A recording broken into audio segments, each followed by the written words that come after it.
Salam dəyərli izləyicilərim, mənim kiçik mətbəximə xoş gəlmisiniz. Videoya keçməzdən əvvəl, əgər bu cür videolar sizin xoşunuza gəlirsə, kanalıma abunə olmağı, videoları bəyənməyi unutmayın. Həqiqətən bu mənim üçün çox önəmlidir.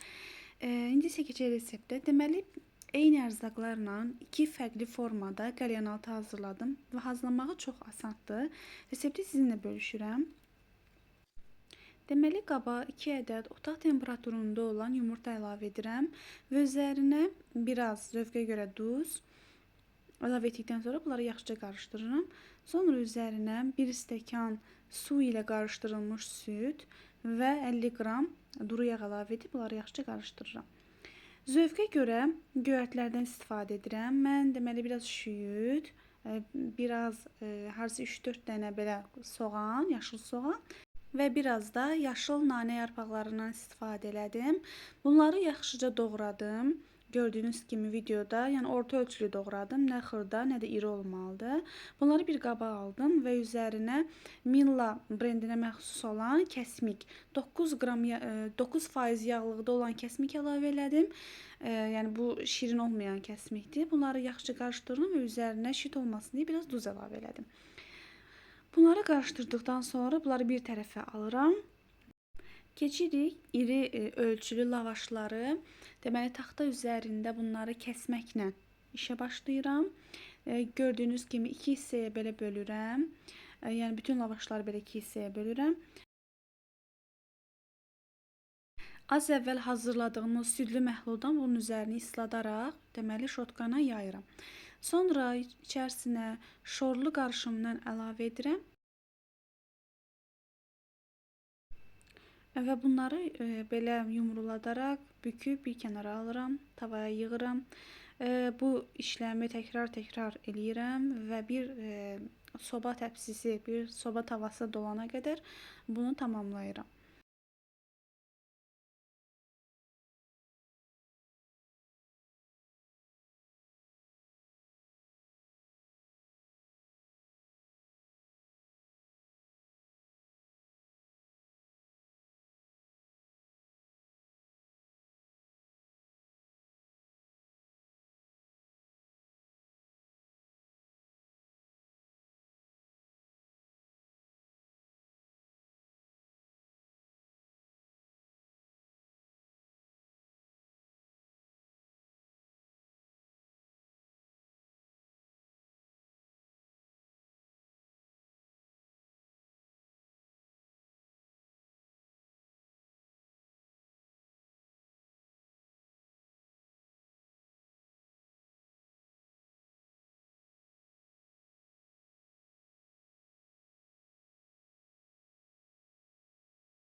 Sizə ikinci formanı təqdim eləmək istədim.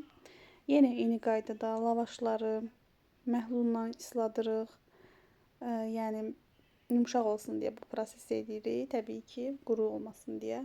Digər lavaşı da üzərinə qoyuram ki, yəni bir qatda olanda adətən içliyi qoyandan sonra tavada partlayır. Biz bunu tavada bişirəcəyik deyə. Gördüyünüz formada kəsirik. Harca 3 barmaq qalınlığında filan kəsirik. Hamısını eyni ölçüdə.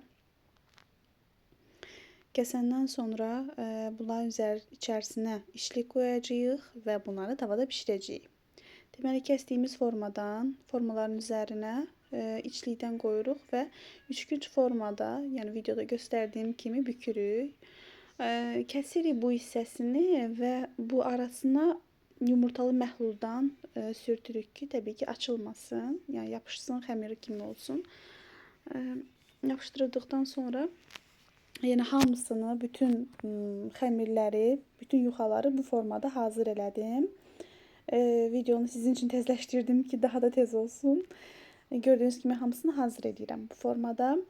Yəni siz bunu da eyni də sobada bişirə bilərsiniz və yaxud da mənim kimi tavada bişirə bilərsiniz. Mən sadəcə fərqli olsun deyə belə elədim. Gördüyünüz kimi üzəri xırçıltılı, içərisi isə yumşaq olan tez hazırlanan qəlyanaltılarımız artıq hazırdır. Nuş edin.